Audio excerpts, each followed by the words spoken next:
Hey friends, it's Shay, your RP devotee, and this week I wanted to go over Tasha's Cauldron of Everything, or specifically, what gets me the most excited for it. Now, I'm sure you've already spent tons of time going over every subclass, each new spell, all the different feats, but that's not my most exciting part. No, what gets me most excited is a little section called Group Patrons. In my opinion, they are an awesome way to get people excited about a campaign, eager about an adventure, and what's sort of going on. It provides a really easy way to do character tie-ins and have everyone working towards the same common goal. And you can really take this as far as you want. I mean, maybe the group just starts out working for that patron and then it gets destroyed, or, you know, it sort of fizzles out, or they take the quest somewhere else. Or you could really have this form the backbone of an entire campaign and have the players continue to work for the organization. Maybe they work their way up and eventually they lead it. So without further ado, let's jump right in and figure out how do they work. Tasha's takes group patrons and divides them out into 5 key categories, sort of the ingredients that make up the organization. Those are types, perks, contacts, roles, and quests. And as I go through and describe each section, I'm going to be using the Academy as an example. So starting with types, that's kind of like a broad overview of what your patron or your organization's all about. If we take the example of the Academy, it could be like a vault of secret knowledge, or it could be a magical school for orphans. It could even just be as simple as a college where people go to learn the arcane arts. And the book gives some of these examples, but it's always fun to come up with your own. Next, we come to the perks of your organization or patron, and they can be mechanical or roleplay oriented in nature, so you know there's something on every side of the tabletop for your players to enjoy. So these can actually be more freeform.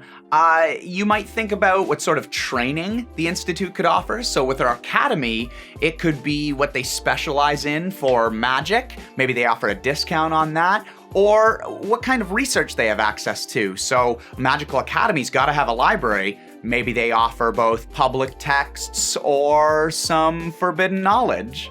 You're essentially trying to answer the question of, what can I offer my players as a reward for achieving this organization's goals or staying invested in the plotline? So it could be a mechanical, tangible benefit, or more story fluff, more roleplay.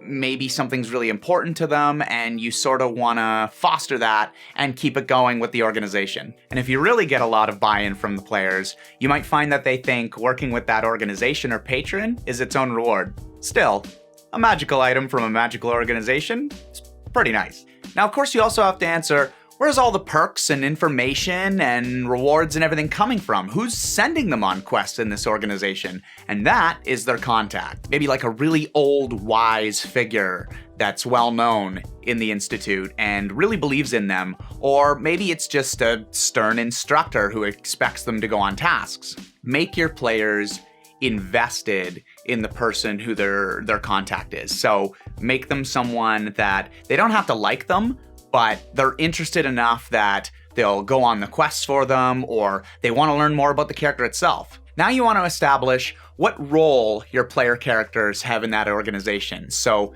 with our Academy, maybe they're a bunch of students, or depending on the campaign, maybe they're actually magical teachers, or they could be research assistants or researchers of forbidden knowledge. But bottom line, you really want to get players thinking about what roles they have so they can come up with backgrounds, so they can have those sort of character tie-ins that makes a campaign awesome, and really just take it from there. And finally, the quests. The quests. All of the delightfully devilish things you can send your players on. So, I'm not going to spoil this one. The book includes tons of examples for each of the different kinds of organizations, and I encourage you to check it out. At the end of that section, Tasha's also gives recommendations on being your own patron, and I would actually take that a step further and say you could probably work with your DM and homebrew some organizations, some patrons, either that you work with or you work for, and I've actually got a good example of that. My buddy Snake. I'm Snake, and this is my favorite YouTube channel on the Citadel. No, he doesn't use a voice changer. He's actually coming up with a campaign himself. And before Tasha's even released, we were coming up with different ways that we could tie in the players, different organizations that could work with. And then I pre-ordered it, got the book in, took a look at it, and came to him and said, hey, have you read this yet?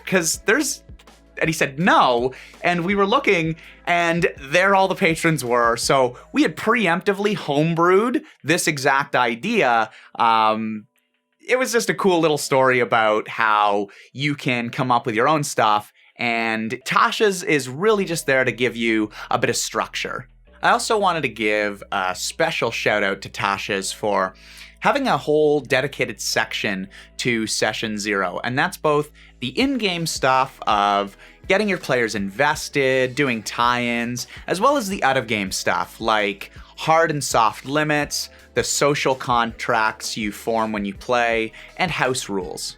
It's really refreshing to see a book actually take some time for concrete examples and having a section on that. And if you're curious or you're looking for more guidance on Session Zero, I am planning on doing a video all about it after the holidays. Speaking of which, I just wanted to mention that as a final thing, I will be taking a break until the new year. So if you're going on holidays yourself, getting into the festive cheer, that's fine. You won't miss anything. And until then, who am I?